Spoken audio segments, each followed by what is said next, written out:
All right, y'all. Bill Maher is back to give us more confusing takes. He's been a very confusing person lately, but I want to tell you where this thought of his comes from. Because listening to Bill Maher as many years as I have, you start to realize certain thinking patterns and why he gets to the places he ends up at. So here he is talking to his panel, and out of nowhere, he's going to give Biden credit. And this is strange because recently he's been doing quite the opposite recently. If anything, he's been attacking Democrats more vociferously than I ever have seen him do in the past, and he's been leaning into more right-leaning talking points. But here he does an about-face. Let's listen, and then I'll break it down and tell you why he does this. Now, I got to say, I've done my share of jokes about Joe Biden, but when I saw this poll last week that something like 73% of Americans think there should be an age limit, and I think 40% of them think that age should be 70. All I could think of is only a country as dumb as this one would think something like that. All right, so let me just say, Crystal and I covered that, and we debated it on Crystal, Kyle, and Friends. I mean, it wasn't really a debate because fundamentally we agree on the substance, but I guess the point I was trying to get across is there is a real reason why people believe this and why they think this is a solution. Because it is true. Our government is very geriatric. There are certain issues that are way over their head. Anything involving technology is way above their head. And you see people like Dianne Feinstein, who literally has like advanced dementia. She's still in office. You see Biden, who's cognitively struggling. He's still in office, right? Like, it's not like this fear comes out of nowhere. The other thing is the boomers and the silent generation have had a hold on politics for our entire lives. And there are problems with that, right? They don't understand the perspective of younger generations and generations that are struggling massively in terms of, intergenerational wealth and income. I mean, what was the statistic we covered the other day? I think millennials have 6% of national wealth. 6%. Boomers have I don't remember the number, 40 or 50% of it, or over 50% of it. There's going to be problems, and they cannot conceptualize of what's going on here. So it's a real issue. Their solution, though, is goofy and I think wrong, because it is anti-democratic, small d democratic, to say, let's have an age limit. Because then also, you might be getting rid of Chuck Grassley, but you're also getting rid of Bernie Sanders, who is by far and away the best politician. The reason why he's doing well is because he's old. Thank you, one guy. He's been around the block.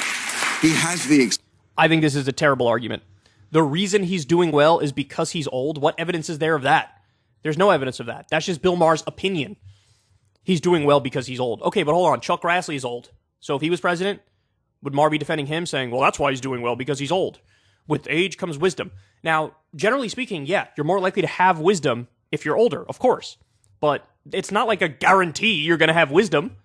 No, individuals vary, right? So it's just such a bad point. Experience. Every other culture gets this. When you're young, you're beautiful. And then you get wiser and less cute. But you're wiser. Could we take advantage of the wiser part? I mean, He's killing it in a lot of ways, including Russia. He was the guy who understood. Everybody else was like, what are we throwing money at them? Russia's obviously going to win. And he said, let's see. Maybe Ukraine can win. And now Ukraine is winning. I will say, I did not expect at all that Ukraine would hang on as long as they did, or that they would even start launching counteroffensives and pushing back Russia. I am incredibly shocked by that. So I'm willing to admit I was dead wrong. I thought it's just a matter of will. If Russia wants to take over the rest of the country, they can just take over Ukraine. Turns out that's not true. But now people are scared that, well, Putin's in a corner, and so Lord only knows what he's going to do now, because these motherfuckers have nukes. So it's actually a very sketchy and questionable and scary situation because of the fact that Ukraine is pushing back so effectively. But it is true that Ukraine has done better than any analyst thought they would do. Way better. But to attribute this just to the fact that Biden's old, again, I don't know where you get this from. That's just a silly thing to say. They kicked Russia's ass this week.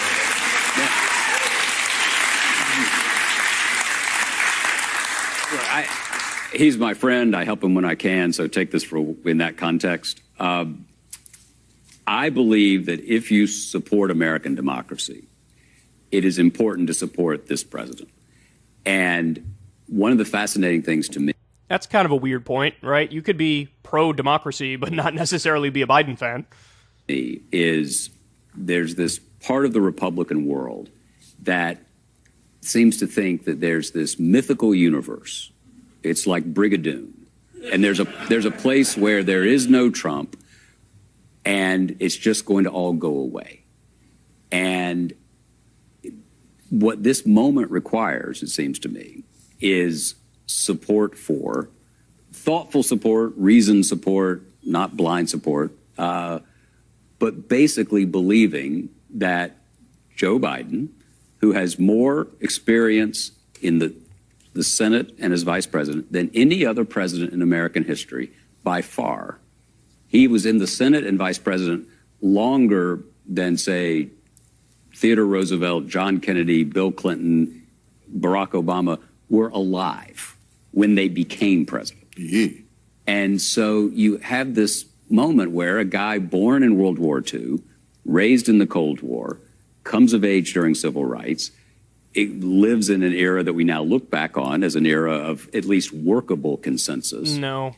And who deeply understands the threat to these institutions. I really, really don't like that point.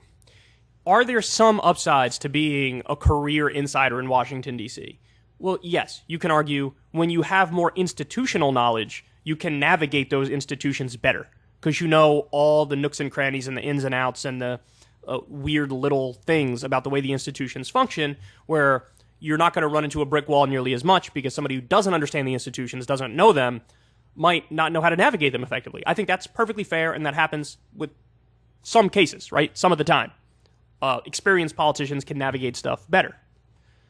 But from a policy perspective, I actually think it's more of a negative than a positive, because you get biased by the inner workings of the corrupt system. You get biased by the swamp, and you start thinking, the spectrum of what you believe is possible narrows. And so you start thinking any real big, bold, new ideas are just that it's not going to pass muster, it's not going to get through. What's the point in even fighting? And that's a negative. That's why the American people generally are very suspicious of career politicians, ultimate insiders. People preferred outsiders. And it's because it's a populist era. They see that Washington's not working for them, and they really want to shake things up and change things. And so, in a sense, this is not a benefit. This is a negative. It has the potential to maybe be a positive if somebody has a good philosophy and ideology and they stick by it, and then they also know the institutional stuff on the inside. But that's not Joe Biden. And he brings up, he came of age in the civil rights movement. Yeah, and what was his position on many of those things? Remember, he was against, desegregated busing? So if anything, that's the institutions biasing him, making him worse, because, the scope of what he thinks is possible is much less. And he feels like, I'm sure there was a time when Joe Biden would be like, yeah, segregationists, they're always going to be with us, so what are we going to do? We got to work with them. Whereas today, that's unthinkable. Today, that's like, no, you don't work with segregationists on segregation-related stuff. That's psycho. It's not like intelligent, middle ground, reasonable bipartisan policies to, split the difference between non-segregationists and segregationists. No, that makes you in league with the segregationists. So it's not a good point. I think Maher says one other thing at the end. Let's listen here. As imperfect as this system is, it's still beating all the others. That is definitely not true. I would take any of the Scandinavian systems over our system in a fucking heartbeat. Any parliamentary system over our system in a fucking heartbeat. I would take our system without the Senate in a heartbeat. I would take our system without the Electoral College in a heartbeat. I would take our system, but with ranked choice voting in a heartbeat, so we get rid of first past the post voting, and then you give third parties a chance. So this idea, it's better than anything. Based on what? Based on what? Based on nothing but your fee-fees as an American exceptionalist.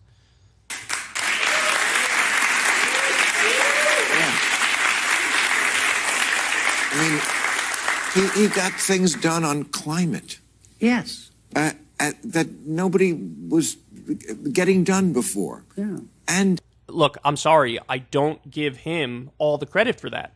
If anything, people might take issue with this, but you're wrong if you do. Who deserves the most credit on this front? Bernie. Why? Because Build Back Better came out with a $3.5 trillion price tag and a number of phenomenal policies, like universal pre-K, like elder care, like Medicare expansion, like extended child tax credit, negotiating for lower prescription drug prices. The list goes on and on of all the phenomenal provisions in Build Back Better. It was the biggest transformation of our economy since the New Deal. That's what Build Back Better was. Bernie was the one who was primarily responsible for writing that. So that became the starting point in the debate and the negotiation. It did. And then as a result of that, and pressure from outside groups, from, an ascendant left, that forced Biden, even though he's a consensus maker and a middle ground type person and a corporate neoliberal Democrat, he was effectively forced into the position of they eventually got the IRA, which is less than $1 trillion. The bill ultimately in the final summation, do I support it? Absolutely. 15%, minimum corporate tax on that provision alone. It's shit, hard agree. Let's go. Negotiating some lower prescription drug prices. Hard agree. $64 billion more for Obamacare, which is going to give more people health care. Hard agree with all that. But don't act like it wasn't a massively watered down version of Build Back Better. Don't act like he's primarily responsible for getting this thing through. If anything, and it pains me to say this, but it's accurate, so Bernie gets credit for starting the debate in a good position, right? But then you also had Chuck Schumer was the one who had to, fix the bridge with Joe Manchin and get it done. So, Chucky Schumer, oh good, he gets more credit than Joe Biden does on this thing. And again, this Ukraine thing, nobody saw this coming. That is I think true. This is just another nail in the coffin about experts. Nobody thought that Russia was going to do anything but roll over Ukraine. And, of course, first 6 months ago, or when the war started, they were beaten back from Kiev, and then they thought, okay, well, they'll just take the East. And now they're getting pushed out of the East. And yeah, so you get the gist of it. I don't know how he attributes any of this stuff to age. I just don't. In theory, yes, a politician who's been there a while can navigate the institutions better. But also, if you're in D.C. as long as he is, it limits your imagination and the scope of what you think is possible. In other words, he's always working within that neoliberal consensus. He's still part and parcel of this neoliberal era. At times, he's broken from it slightly, like wiping out some student loan debt, and I give him massive credit for that. But I don't think that's related to age at all. I think it's related to the necessity of the current moment politically, where he knows we're going to get destroyed in the midterms if I don't do something. And his numbers went from down in the dumps with young voters to now it's skyrocketed because of what he did with student loans. And I think he knew, if I do this, I'm going to get a big bump. And so he did it. Now, I don't care how he got there. He got there. That's great. Wonderful. But I don't know why you attribute it to age. So finally, here's why Bill Maher says this. This has been now a pet issue of Bill Maher's for, I want to say, about 3 or 4 years. Marianne Williamson has pointed this out, and she's been on his show a number of times. And Crystal as well has been on the show a number of times. She's pointed this out too. Bill Maher seems like he's very uncomfortable with aging. There's something about aging that really gets under his skin. He wants to be young forever, effectively. Which, look, I understand, but it's like a very personal thing to him now. And so he's also brought up ageism on his show a lot. That this is one of his new pet issues. Is we're unfair to old people in this country. We don't treat them with the respect that they deserve, and so this is a new thing that he's all in on because it personally impacts him. He feels like I'm getting older, I'm becoming less relevant, and that's not fair. We should, revere our elders. And so now that's the well he always goes back to. So he's using this pet issue of his and shoehorning it into the conversation about Joe Biden. And it's kind of goofy. It is kind of goofy. So there you have it. Bill Maher with some more pet issue Bill Maher obsessions. If you want to see me and Crystal Ball interview legends like Noam Chomsky, Cornel West, and more, subscribe to Crystal, Kyle, and Friends on Substack. $5 a month gets you the video version a day early. Remember, we take 0 ad dollars for this podcast. Or you can sign up on Substack for free and get the audio version a day later. Link in the video description box below.